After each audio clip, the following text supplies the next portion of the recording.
Hi, and welcome to the Men on the Path to Love podcast.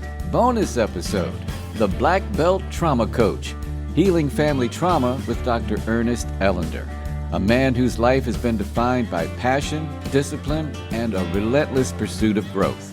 Ernest holds a PhD in clinical psychology and is a Brazilian Jiu-Jitsu black belt. He's the author of the book, This Is How We Heal from Painful Childhoods, a practical guide to healing past intergenerational stress and trauma. For over 15 years, Ernest has run his own martial arts school while also practicing as a clinical psychologist, driven by a powerful question: how can one child experience so much trauma within a single family environment? Today, Ernest focuses on life coaching intensives, blending trauma-informed care with real-world strategies to help people reclaim their lives. We'll talk about his journey, his insights on breaking free from generational pain, and how this work can help you and your relationships heal and grow. So stick around. You just might learn something. It's the Men on the Path to Love podcast.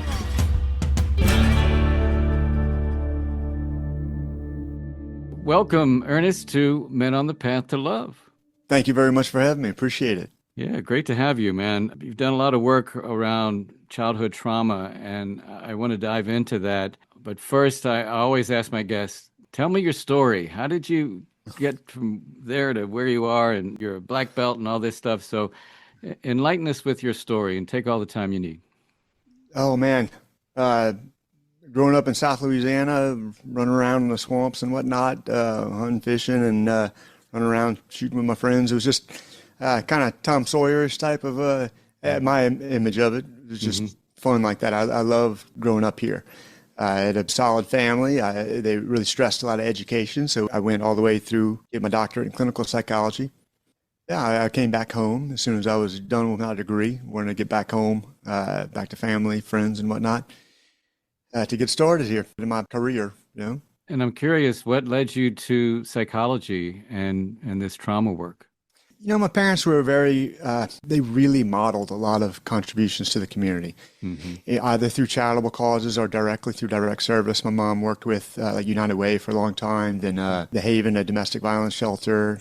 And she had a degree in marketing. So she's a smart businesswoman, but she used that almost exclusively toward assisting communities. That was what was modeled for us. That's what feels good to me. So when I was trying to decide what to do, you know, in undergraduate, I went and worked at an inpatient clinic and then an outpatient clinic. And some people there, the other workers, were kind of oftentimes had a rough time working there, you know, complaining about the population and whatnot. And to me, it just felt like home. It felt very comfortable. I liked being there to do my best to assist people.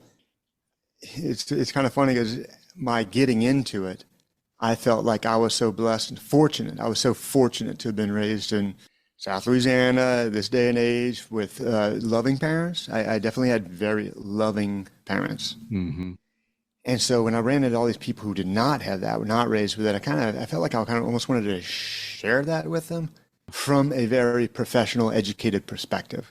So, you know, I myself in undergraduate, when I was about 19, I had some personal anger issues, and my parents offered me to go to a local therapist here. And I went to him, and boy, talking with them, I said, man, this is a real job. You sit here and help people all day. I was like, and it put it in my head. And then, you know, 12 years later, that's the path I went down. Cool. I really enjoyed the science of it. I enjoyed the study of it. I enjoyed the advanced studies part of it. I get turned on by the complexity of, you know, concepts and that kind of intellectual pursuits. I like the intensity of stuff. The fun childhood stuff was the fun side of stuff. And then the challenging part of growing up in my family, my family has a bit of addiction in it, you know, substance addiction, religious addiction, and different things like that. So in addiction, we kind of chase a lot of extremes, a lot of excitement and willing to bet it all sort of thing. And that's somewhat of the path I took. That's why I enjoy the martial arts. It was such an extreme challenge. You know, one of the PhD was the most extreme challenge. Yeah. Whatever the most extreme challenge was, give it to me. Let me see if I can do it.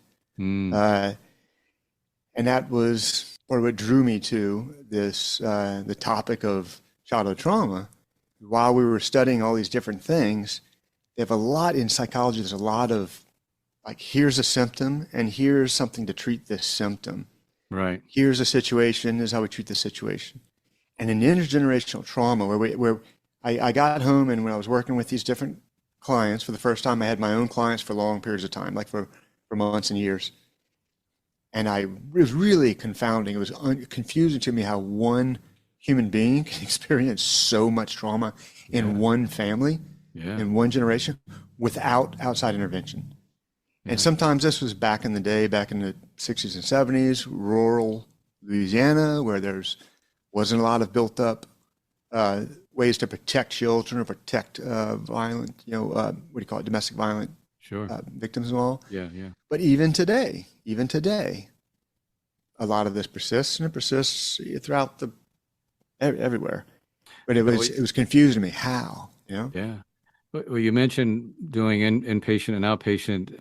The past 10 years, I've worked as a mind-body educator and integrative therapy practitioner at a health clinic. We're in integrative health services, and I work directly with outpatient behavioral health, and we are a trauma-informed community.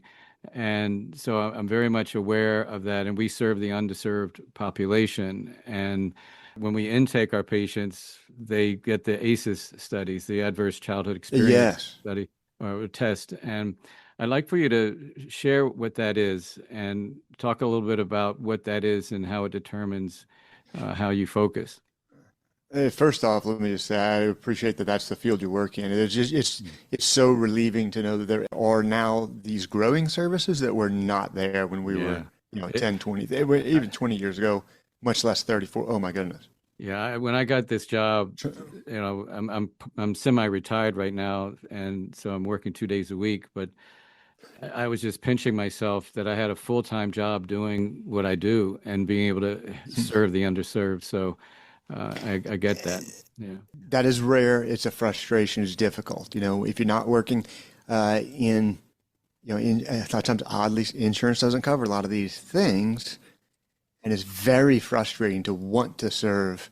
That's part of why I decided to finally finish my book, because that is at least a way that for me to contribute to the community in a way that is low cost, that people can have access to it. Because it's frustrating that in our country, we don't have more advanced services for everyone. Yeah. It hurts. It hurts to know that there are services that, like you've been in, we're trained in this. We know that there are services and people don't have access to it. And a little access to it goes a long way. Absolutely. For me, having my own private practice, they couldn't afford to come to me. And I couldn't afford to give it all away, right? And to have this opportunity to have a full-time job with benefits and everything to do this work and support these people has been amazing. Just an amazing experience. So thank you for that, and thank you for acknowledging that. And I want to get back into the ACEs. Yeah, so the ACEs study blew me away. When we studied it to begin with, it was just kind of introduced to us, and it blew me away. I mean, I forget how many, 17,000 participants or something like that, in this big study on weight loss. But then they found that the people who were dropping out had something in common. That was that they had childhood trauma. And so they weren't losing the weight that would make them more healthy. And so, well, this is a big obstacle. So let's study this dropout rate. Why is that? And what's up with this? What's up with this connection from childhood to adult health measures? And man, by the time they'd done it for a few years, and then a decade, and then I forget when it was like 1990s, and they still following up on it. Yeah, and it's pretty much conclusive demonstration of the more childhood struggles, the more adult mental health and purely physical health issues someone is likely to have. Can you give us some examples of what the questionnaire is? I think there's only like 10 questions, I think. There's only 10 questions, and you might think they're all about, did you get beaten? Did you get physically abused? Did you get sexually abused? And they have a couple of those questions, but then there's some of the questions are something like, did anyone in your household struggle with addiction? And I I said, yeah, I was an alcoholic. He sobered when I was 10, but yeah, that's a yes. That's one for me, you know. Did your parents divorce? I, what is it? A third of the population would check yes to 50%, man. that. 50% would check Yeah. yes to that, you know. Yeah, yeah. Uh, did someone put you down consistently over time?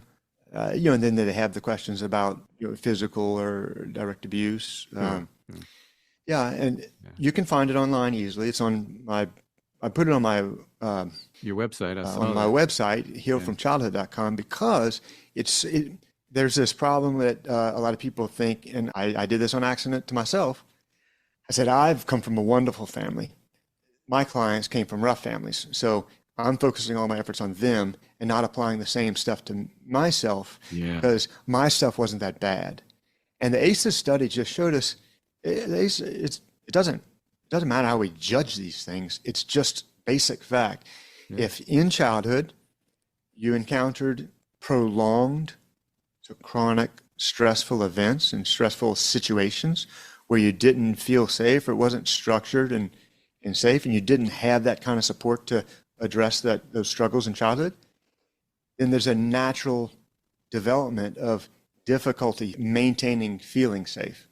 Yeah. So our body stays in chronic, basically survival mode.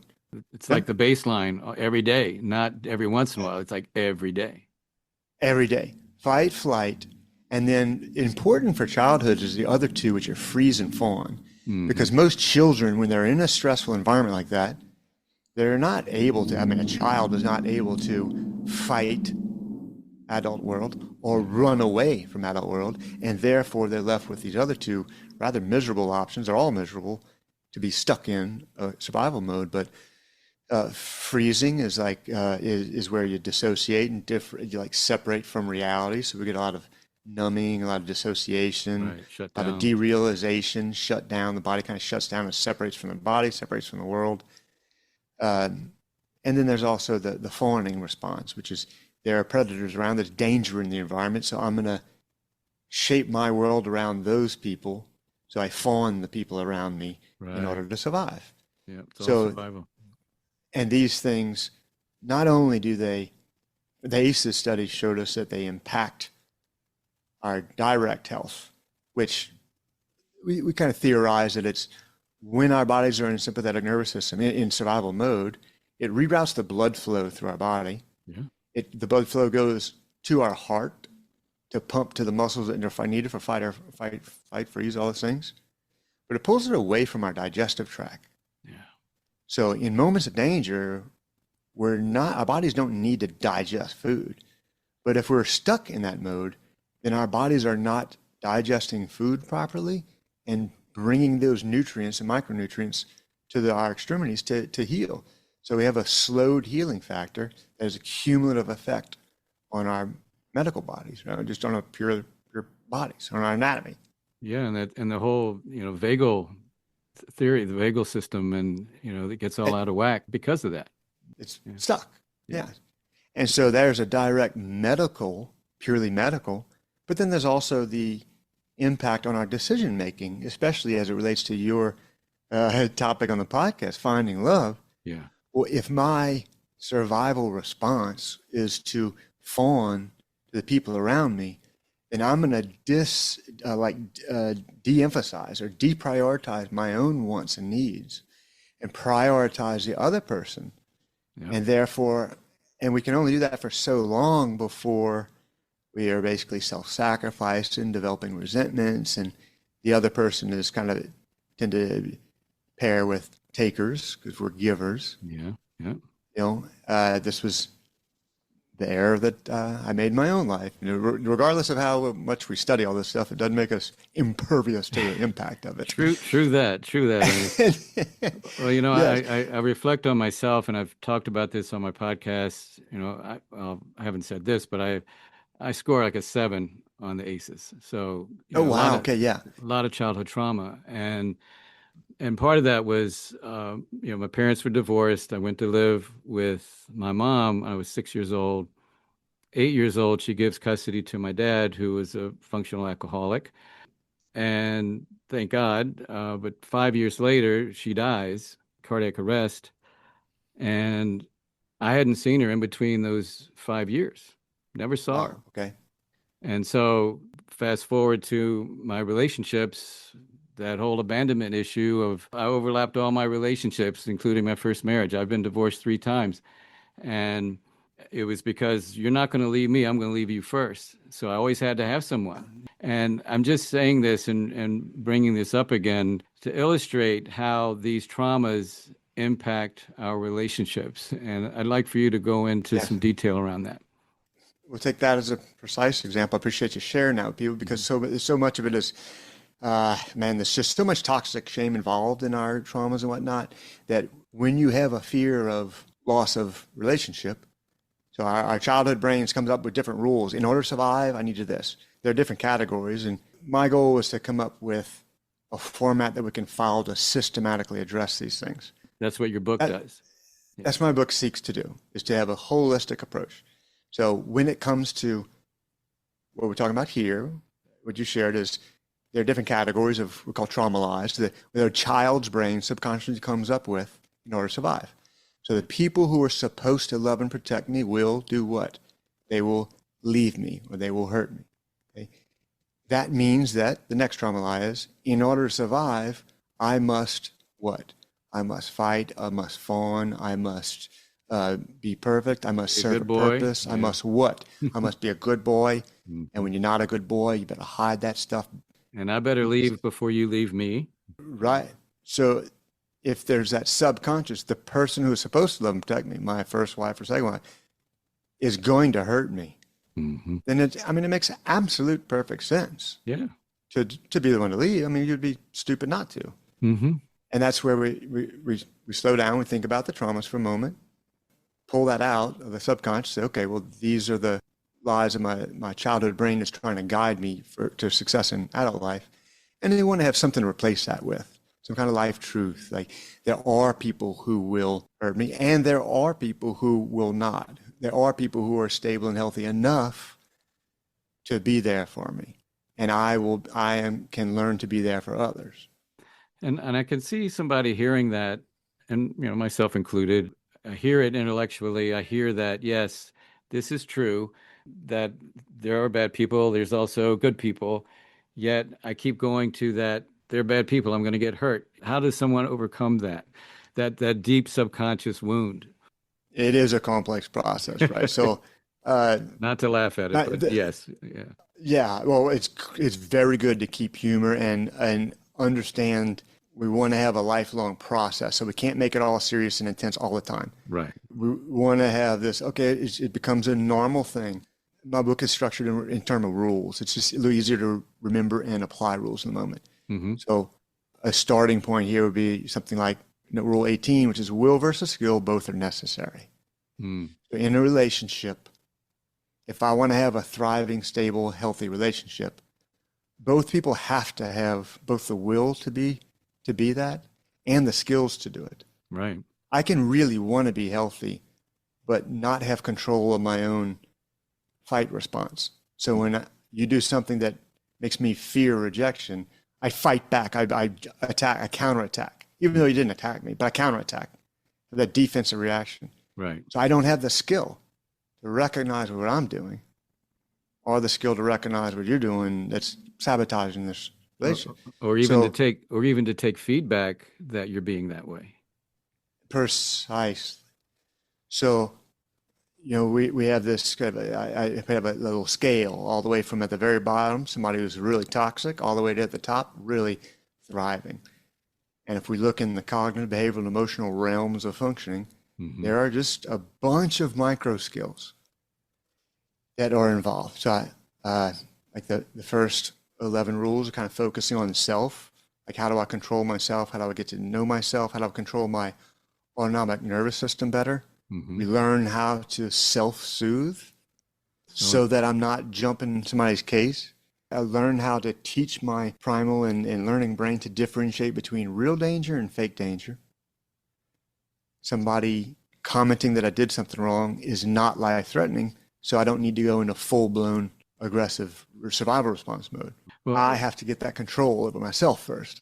Yeah, and I think about how us men have been conditioned, and I think it's even more challenging for men to do this. And I know for me, going through 3 divorces and doing a lot of work, therapy and all kinds of stuff and trainings and to get to where I am today, self-compassion, and that you said self-soothing, and that self-compassion, like having that compassion for yourself is one of the hardest things for us to do, and especially us men. Absolutely. Absolutely. Rule number 8 is practice treating yourself in a self-loving and self-respecting fashion. There you go. When I present that, when oftentimes guys are like, no, what are you going to teach me how to self-parent myself and cuddle my inner child and all this kind of, and like, yeah, I know it's fun. We can, in macho way, kind of joke about it, but we really need to do this. If I don't know how to just take my own vulnerabilities and my own fear seriously and not just do the toughen up, you little whatever, you little right, wimp, yeah. That it's not constructive. It doesn't actually work well to move up the ladder. It could even make it worse, depending on how hard you are on yourself. And one of the things that saved me was a therapist who told me to get a little boy doll. And I've told this story too on my podcast. And, it took me 2 years to find this doll. First of all, trying to find a boy doll, a male doll, was like almost impossible. I was in an old Toys R Us store with my daughter. She was like 8 at the time. And I see this Cabbage Patch like doll. He's got a Hawaiian shirt and jeans and sneakers and a mohawk. And I'm like, I don't know. He had blue eyes. I'm like, something about this guy. So I bought him. And so I went and got some markers from the mohawk. I put in some brown for his hair, and then I gave him eyebrows. And I colored his eyes brown, from blue to brown, and I got all choked up. I'm like, damn, I just found 8 years old. My mom left at 8. So I call him 8, and the guys laugh and think it's crazy, but it was the most amazing metaphor for self-compassion I've ever experienced, because I could tangibly hold that doll. I could cry, I could get angry, and really be the dad, the mom to this little thing, and it was amazing. Fantastic. And it's one of the things that we're learning is that a lot of trauma in childhood is experienced in a very physical way. Yeah. And then as adults, we try to sit in a chair across from each other and talk our ways out of it.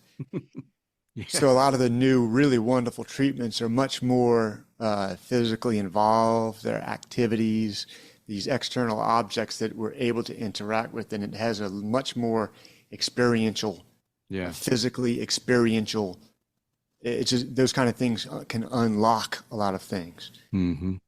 A lot of the newest therapies are really wonderful like that. They're very efficient, very impactful. Yeah, it absolutely changed me. And of course, I pay it forward. I share it with my clients, and they resist at first, and yet when they find them, man, it's a game changer. So that's just one example. Yeah. I'm enjoying, recently I've been enjoying experimenting with martial arts. Oh, yeah. As a means of addressing some of these things. Yeah, tell us more about that. I'm a master instructor in Tai Chi, which is a martial art, but it's fantastic. Yeah, and that was a big life changer for me too. I did a whole episode on what martial arts taught me about relationships. So share how martial arts helped you with what you do and with trauma. The martial arts journey for myself started out in very selfishly. It was I was so drawn to it. I was really obsessed with it. Grew up in a very macho area, and I hated feeling like I just didn't know what to do if anybody ever punched me or anything, Right. And went in an area where there's a lot of physical intimidation, a lot of physical just macho, So by the time I was training for 3 or 4 years and grappling, and you accidentally get bumped up and all, and after a while, you just kind of toughen up. So it stopped being at all about that. I was just obsessed with gaining this knowledge. Mm-hmm. But then that path that led to a type of confidence that I'd never experienced at that point, it infiltrated my dreams, man. I stopped having these recurring dreams where I was powerless. Wow. It was about 3 years into it, I realized, man, I haven't had one of them dreams in like a year, and I just haven't had any since. Wow. So, I mean, it had that kind of an impact on me. And it wasn't until a little bit later when I said, wow, I think I learned enough out in California for me to open my own gym here and continue to pursue at black belt in Brazilian Jiu-Jitsu. Nice. And when I started offering it to other people, I realized this, when it comes to trauma recovery, there's a bunch of things involved in it. And it is gym specific. You can't just go to an MMA gym or boxing gym where the environment is kind of chaotic or it's not really controlled. When you get into like Tai Chi and karate and things where it's ages old, the traditional martial arts, where they emphasize a lot of discipline, form, respect for the teacher, respect for the art, respect for one another. When we get into those environments that are professional and focused on those traditional things, and we perpetuated that environment I have 2 black belts who opened their schools here, so we have a little network of schools. Nice. So when somebody comes in with a history, I like to clarify, number one, this is a wonderful place. There's a bunch of really, truly, really tough guys and gals. Mm-hmm. They can really handle their business, and you wouldn't know it because they're so friendly and humble. Right. We need one another to be really advanced in martial arts, and we don't want to injure each other, and we don't want to injure ourselves, so we need to practice safe training. And so there's a bunch of rules that are, really healing for somebody who came from childhood where there weren't rules and there weren't people who were respectful, there weren't safeguards in place. I clarify when somebody discloses to me that they had a trauma history, I say, okay, well, that does not stop you from training. There's a wonderful environment for that. Right. But I need you to understand a few things. Number one, speak up when you're struggling with anything. Make sure that you verbalize that. Don't keep it in and just try to tough it out, because there will be advanced belts or people, instructors, who can help guide you through the way. Who can help you see, squabbles or chaos or any kind of whatever. We deal with that verbally. We deal with it directly. We need to be able to train safely and respect with one another. So don't speak up. Advocate for yourself. Speak up, and we will tend to it. And all of our instructors do. So there's, they get the experience of this structured environment that is safe. It's very challenging, so it evokes a lot of emotions. Sure. Of failure and fear and all these things. And it's normalized in a healthy fashion. They skill level up. They can do things every 1 year. They can do things that they absolutely couldn't do a year before. Yeah. So there's that awareness of self-improvement over time. And then there's this community, all different walks of life, but we're drawn together by this really challenging thing that we all love, and we unite on that. Well, this is just a great metaphor for life with the martial arts. I've always been drawn to it that way. And I know for me, it's had numerous effects, building confidence. I'm a small guy. And even though Tai Chi is a slow-moving martial art, I know all the martial applications. So I feel confident around some big dude. Like, I know I can handle myself. And then there's handling myself, and then there's handling life and handling relationship and all those things. So that's a great combination to work with. Yes, and it doesn't always immediately apply, but when we think about it, you really love it, and that's what you do for a long time. Sure. With the flow of things and problem solving, there's a larger person. So what do these movements do? And you just see this concept of harmony and flowing with things that we can apply to our relationships, and we can apply to our work status and these conflicts that come in the rest of our life. It's another way to do the work, and healing. It's just a different avenue. Absolutely, absolutely. Yep. And so when we get kind of tie it back to where we left off with the will versus skill, both are necessary. Right. We have to have all the skills to be able to function in a high-level training environment, and we have to want to apply them. Mm-hmm. I have to want to be part of the team, and I have to have the skills of flow training and being smooth and finesse so that I'm part of the team. And that's when you eventually move up the belts, and then you can hang with the black belts. You can compete and hang with them safely and respectfully, and they want to train with you, you want to train with them. And it's the same thing in our relationships. We're coming from this background of a lack of micro skills, problem solving, of self-soothing skills, mature self-love and self-respect skills, collaborative problem solving, conflict resolution, delayed gratification, all these little micro skills and macro skills come together to move up that scale of how capable am I of being a healthy part of a relationship. Yeah. And am I going to select someone who is also capable, or am I selecting somebody who is not capable? Then we go back to the influence of our intergenerational traumas. Yes. Do I deserve someone who's quality? Yeah. I wasn't worthy of my parents to square themselves away and tend to me. So I'm not worthy of a good woman who has her head on her shoulders. And so it's a selection problem, you know? It's more than likely subconscious. It's not a conscious decision. It's just, oh, I'm familiar with this dynamic here, so this must be right. But no, it's not necessarily good for me. Yeah. A lot of these are hidden things. And until we read and study a little bit, they're hidden. Yeah. You know, some of these behaviors that, you know, if you grew up in a chaotic environment with parents who didn't practice healthy boundaries, you just don't understand what healthy boundaries are. Rule number 14, boundaries are confusing, so keep practicing better boundaries. Yeah. Notice we say don't follow perfect boundaries because they're very confusing at times. Co-parenting, Absolutely. things like that, prevent challenging obstacles. So we're just going to practice better boundaries. But if you haven't studied it and even understand it, and you came from a place with terrible boundaries, then when you're dating someone and they're engaging in crazy boundaries, they just don't come across as crazy. Like, oh, well, that's normal. That's just how it is here in Louisiana. We drink all the time, man. We party all the time. It's totally normal to have before, during, after work, whatever. It's like, no, that's not normal, man. Yeah. No, it's not. That's a red flag. That's your norm, what you're conditioned to accept. That family of origin. Yeah, absolutely. Well, Ernest, I really appreciate you taking the time to share some of your book with us. Before we wrap up, I just want to ask you, what would you say to men out here listening to what you're saying that have been through trauma and maybe struggling with it and doing it silently, where they're just not ready to step up? What would you say to these men in order to heal from their past trauma? You know, if you're not ready to do the big step of reaching out to a trauma-informed therapist or life coach, if you're not ready to do that kind of work, then there's lots of free stuff on YouTube and books about it, lots of books being written now about it. There are a lot of these resources like this. Yeah, you talked earlier about working in that environment, and we didn't mention that you happen to have a podcast that puts it out for free to people to listen to. There's lots of free information to start the process of educating ourselves.